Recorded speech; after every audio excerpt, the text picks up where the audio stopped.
Nosotros, los asesinos económicos, hemos sido realmente los responsables de crear este primer imperio global. Y trabajamos de muchas maneras diferentes. Pero quizás la más común es que identificamos a un país que tiene recursos que nuestras corporaciones codician, como petróleo. Entonces, concretamos un gran préstamo a ese país desde el Banco Mundial o una de sus organizaciones hermanas. Pero el dinero nunca va realmente al país. En cambio, va a nuestras grandes corporaciones para fabricar proyectos de infraestructura en ese país, plantas de energía, parques industriales, puertos, cosas que benefician a unas pocas personas ricas en ese país, además de nuestras corporaciones. Pero en realidad no ayuda a la mayoría de la gente para nada. Sin embargo, esa gente, el país entero queda soportando una deuda enorme. Es una deuda tan grande que no la pueden pagar. Y eso es parte del plan. No pueden pagarla. Y entonces en algún momento volvemos y les decimos, escuchen, nos deben un montón de dinero, no pueden pagar su deuda, así que véndanos su petróleo muy barato a nuestras compañías petroleras. Permítanos construir una base militar en su país. O envíen tropas en apoyo a las nuestras en algún lugar del mundo como Irak, o voten con nosotros en la próxima votación de las Naciones Unidas, hacer que privaticen sus compañías eléctricas y que privaticen su sistema de agua corriente y desagües, y se los vendan a corporaciones norteamericanas u otras corporaciones multinacionales. Y hay una nube total, y es tan típico la manera en que trabajan el Banco Mundial y el FMI, ellos endeudan a un país, y es una deuda tan grande que no pueden pagar. Y entonces les ofrecemos refinanciar esa deuda y pagar aún más interés. Y tú demandas este quid pro quo, lo que llamas una condicionalidad o buen gobierno, lo que básicamente significa que ellos tienen que vender sus recursos, incluyendo sus servicios sociales, sus compañías públicas, a veces sus sistemas educativos, sus sistemas penales, sus aseguradoras, a corporaciones extranjeras. Y es un doble, triple, cuádruple aniquilamiento.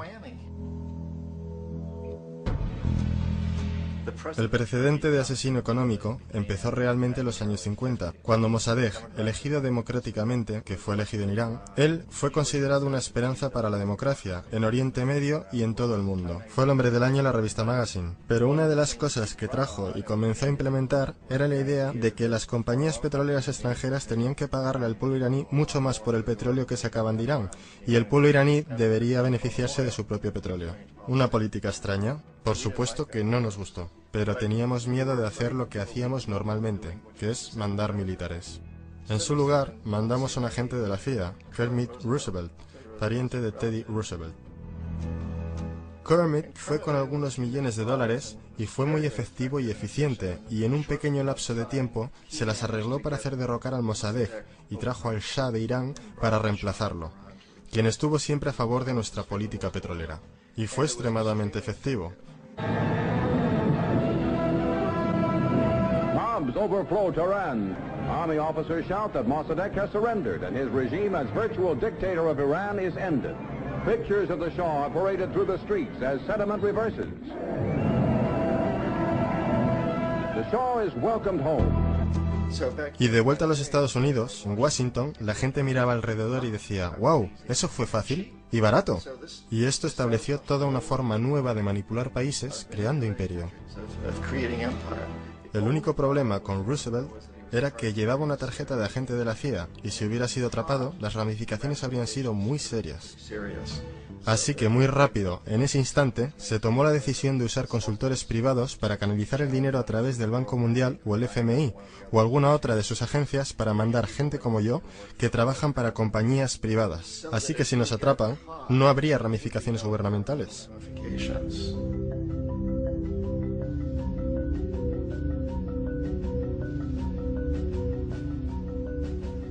Cuando Arbenz se transformó en el presidente de Guatemala, el país estaba muy sumido bajo los pulgares de la compañía United Fruit y las grandes corporaciones internacionales. Y Arbenz corrió con esta postura que decía, ¿sabes?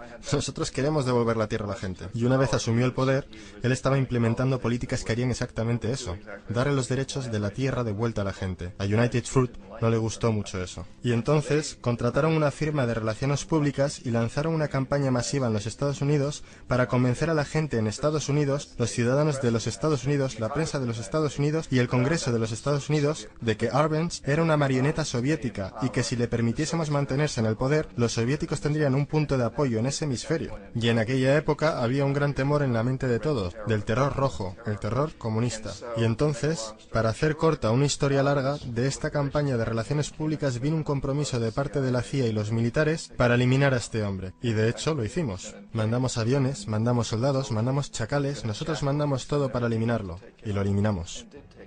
Y tan pronto como fue removido de su oficina, el nuevo tipo que lo reemplazó reinstauró básicamente todo para las grandes corporaciones internacionales, incluyendo a United Fruit.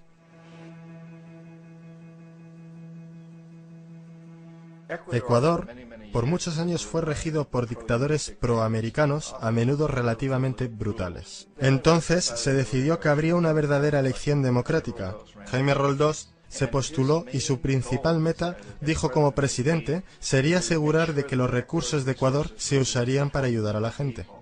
Y ganó, de manera aplastante, por más votos de los que nadie ha ganado nunca en Ecuador, y comenzó a implementar estas políticas, para asegurarse de que las ganancias del petróleo fueran a ayudar a la gente. Bueno, a nosotros no nos gustaba esto en los Estados Unidos. Yo fui enviado como uno de varios asesinos económicos para cambiar a Roldós, para corromperlo, para darle la vuelta, para hacerle saber, ya sabes. ¿De acuerdo? Ya sabes. Puedes hacerte muy rico tú y tu familia si juegas nuestro juego. Pero si continúas intentando mantener estas políticas que has prometido, te vas a ir. Él no escuchaba. Fue asesinado. Tan pronto como cayó el avión, todo el área fue acordonada. La única gente a la que se le permitió entrar eran militares de una base americana próxima y algunos militares ecuatorianos. Cuando se lanzó una investigación, 2 de los testigos clave fallecieron en accidentes de tráfico antes que tuvieran la oportunidad de testificar. Un montón de cosas muy extrañas ocurrieron en torno al asesinato de Jaime Roldós. Yo, como la mayoría de la gente que realmente había visto este caso, no tenemos absolutamente ninguna duda de que fue un asesinato. Y por supuesto, en mi posición como asesino económico, yo siempre estuve esperando que algo le pasara a Jaime. Si iba a ser un golpe de estado o un asesinato, yo no estaba seguro, pero que lo iban a cesar sí, porque él no estaba siendo corrompido. Él no se permitía a sí mismo corromperse como nosotros queríamos corromperlo. Omar Torrijos, el presidente de Panamá, era uno de mis favoritos, ¿sabes? Realmente me gustaba, era muy carismático. Él era un tipo que realmente buscaba ayudar a su país. Y cuando quise sobornarlo o corromperlo, él dijo, mira John, me llamaba Juanito. Dijo, mira Juanito, yo no necesito el dinero. Lo que realmente necesito para mi país, que sea tratado justamente.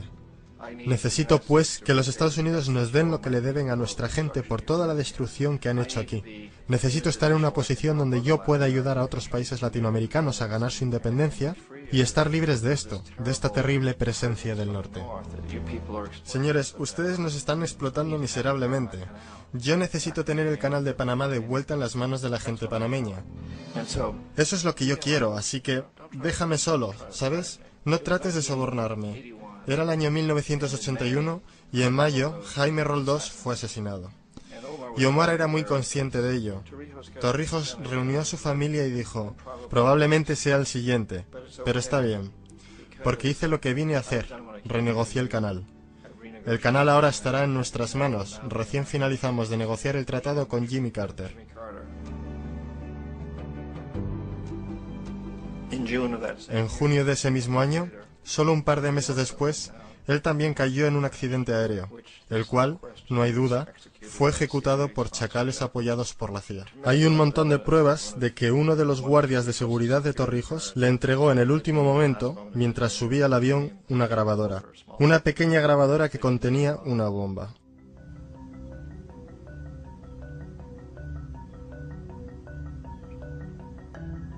Es interesante para mí cómo este sistema ha continuado de la misma forma por años y años, salvo que el asesino económico se ha vuelto mejor y mejor.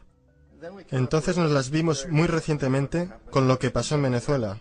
En 1998, Hugo Chávez queda electo presidente, siguiendo una línea larga de presidentes que había sido muy corruptos y destruyeron básicamente la economía del país. Y fue elegido Chávez entre todo esto. Chávez se paró frente a los Estados Unidos y lo hizo demandando primariamente que el petróleo venezolano fuera usado para ayudar a los venezolanos. Bueno, no nos gustó eso en los Estados Unidos, así que en 2002 se montó un golpe de Estado, el cual no hay dudas en mi mente, en la mayoría de las mentes de los demás, que la CIA estaba detrás de ese golpe.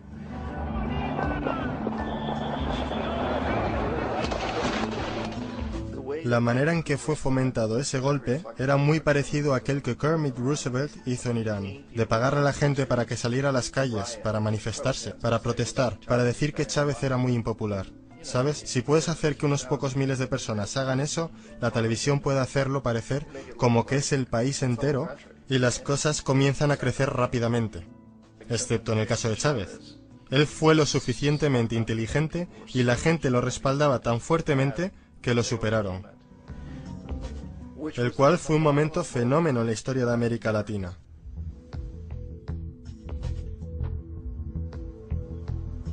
Irak realmente es el ejemplo perfecto de cómo funciona todo el sistema. Entonces nosotros, los asesinos económicos, somos la primera línea de defensa. Nosotros entramos, tratamos de corromper a los gobernantes y conseguimos que acepten estos préstamos enormes, lo que usamos entonces como palanca para ser dueños de ellos básicamente. Si fallamos, como fallé en Panamá con Omar Torrijos y en Ecuador con Jaime Roldós, hombres que rehusaron a ser corrompidos, entonces la segunda línea de defensa es mandarles los chacales. Y los chacales o derrocan gobiernos o asesinan.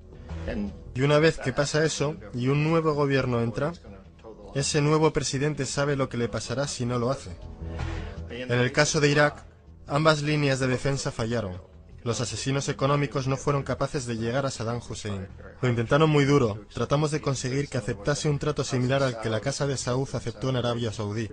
Pero él no lo aceptaría. Y entonces los chacales fueron a eliminarlo.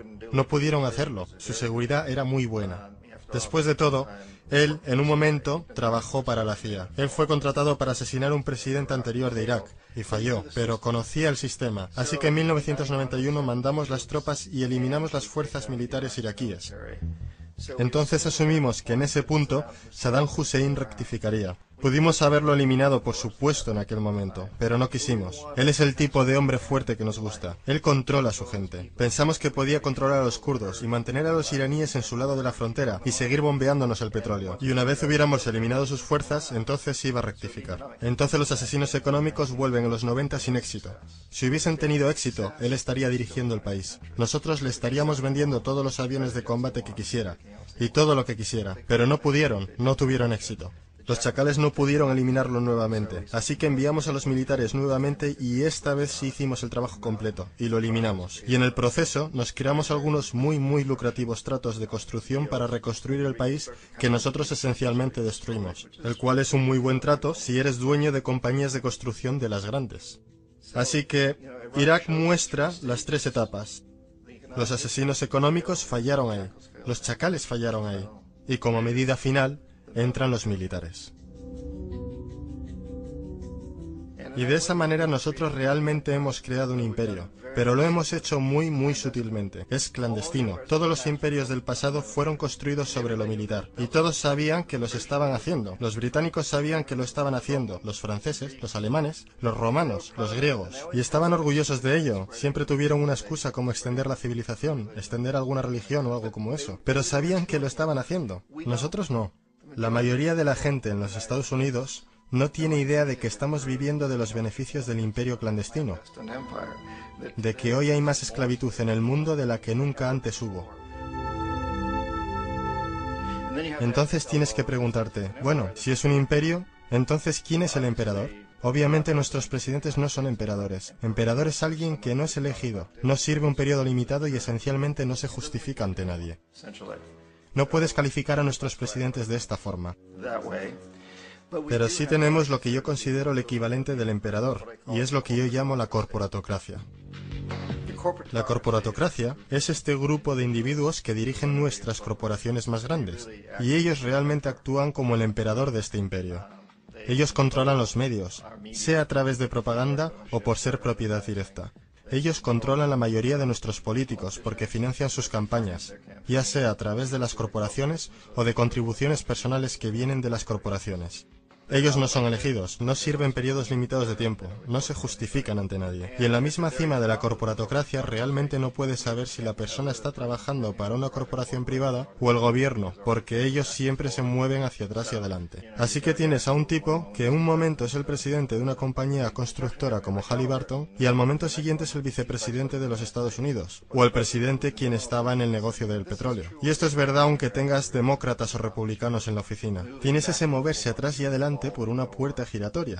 Y de esta forma nuestro gobierno es invisible por mucho tiempo. Y las políticas son llevadas por nuestras corporaciones en un nivel u otro. Y entonces, nuevamente, las políticas del gobierno son básicamente forjadas por la corporatocracia y presentadas al gobierno y se convierten en política gubernamental. Hay increíblemente una relación íntima. Esto no es un tipo de cosa o teoría conspirativa. Esta gente no se tiene que reunir y conspirar para hacer cosas. Todos ellos trabajan básicamente bajo una asunción primaria, y esta es que deben maximizar las ganancias sin importar los costos sociales o ambientales.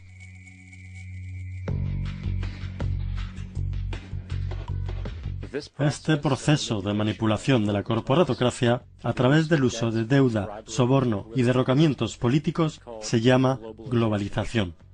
Así como la Reserva Federal mantiene al pueblo americano en una posición de servidumbre contractual a través de la deuda perpetua, la inflación y el interés, el Banco Mundial y el Fondo Monetario Internacional sirven este rol en una escala global. El engaño básico es simple. Pone un país en deuda, bien por su propia indiscreción o corrompiendo al líder de ese país, y entonces imponer condicionalidades o políticas de ajuste estructural. A menudo consistiendo en lo siguiente: devaluación de la moneda. Cuando el valor de la moneda cae, así también lo hace todo lo que está valuado en ella. Esto hace los recursos indígenas disponibles a países depredadores a una fracción de su valor. Grandes recortes de fondos para programas sociales. Esto normalmente incluye educación y salud, comprometiendo el bienestar y la integridad de la sociedad, dejando al público vulnerable a la explotación.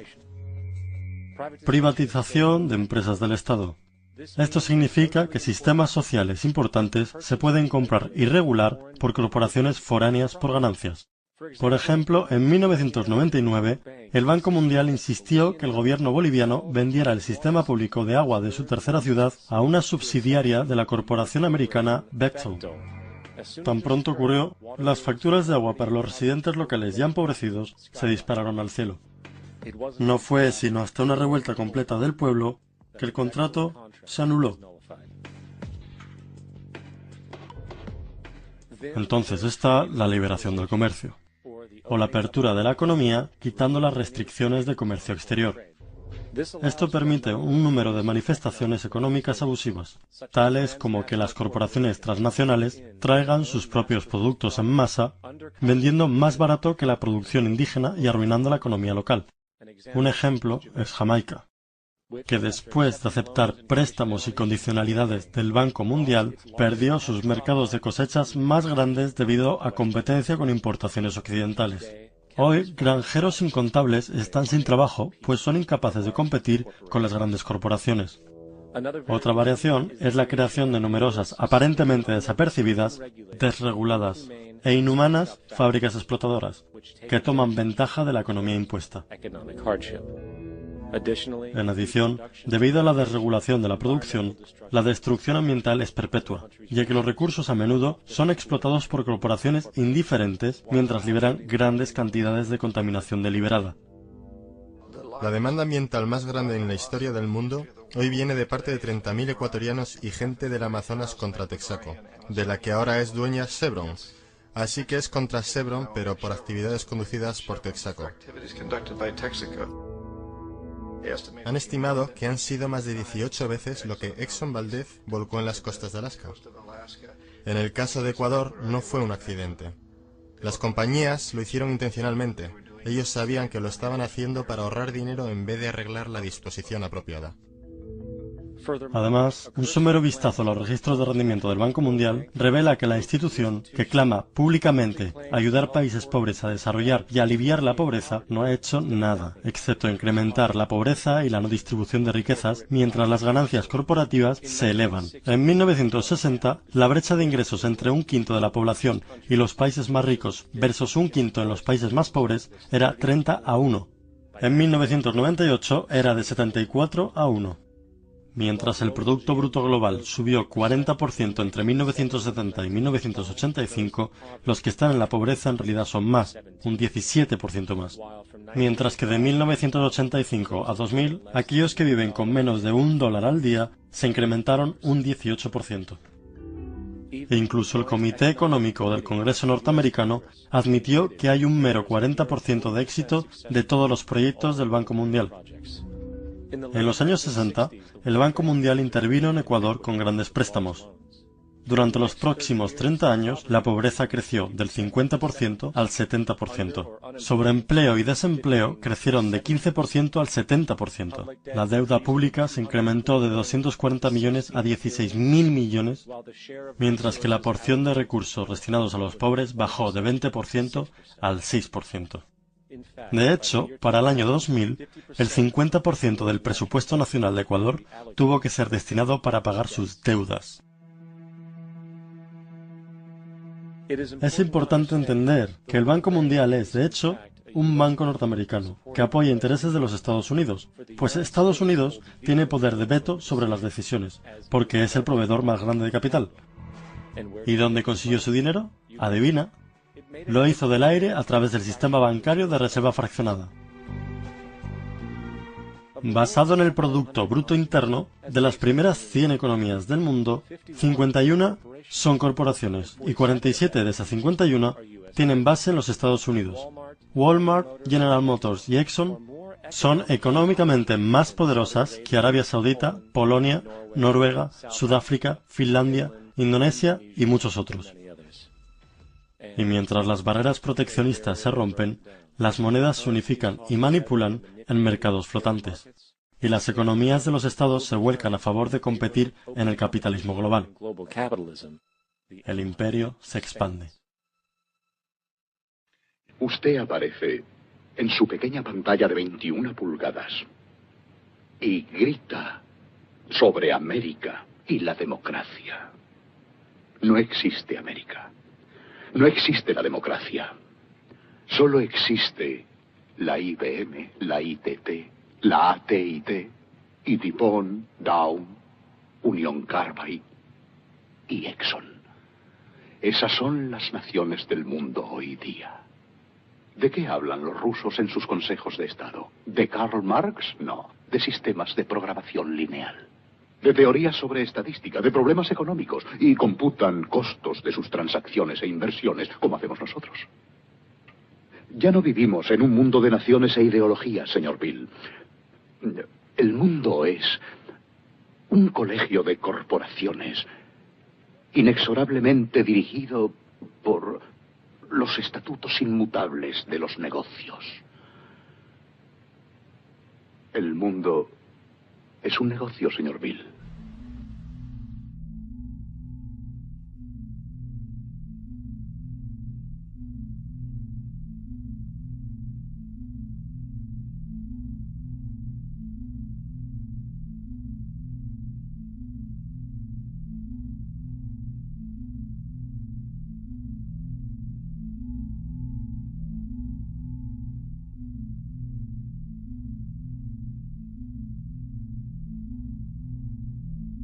El mundo está siendo tomado por la mano poderosa de los negocios, que dominan los recursos naturales de los que necesitamos vivir, mientras controlan el dinero que necesitamos para obtener estos recursos.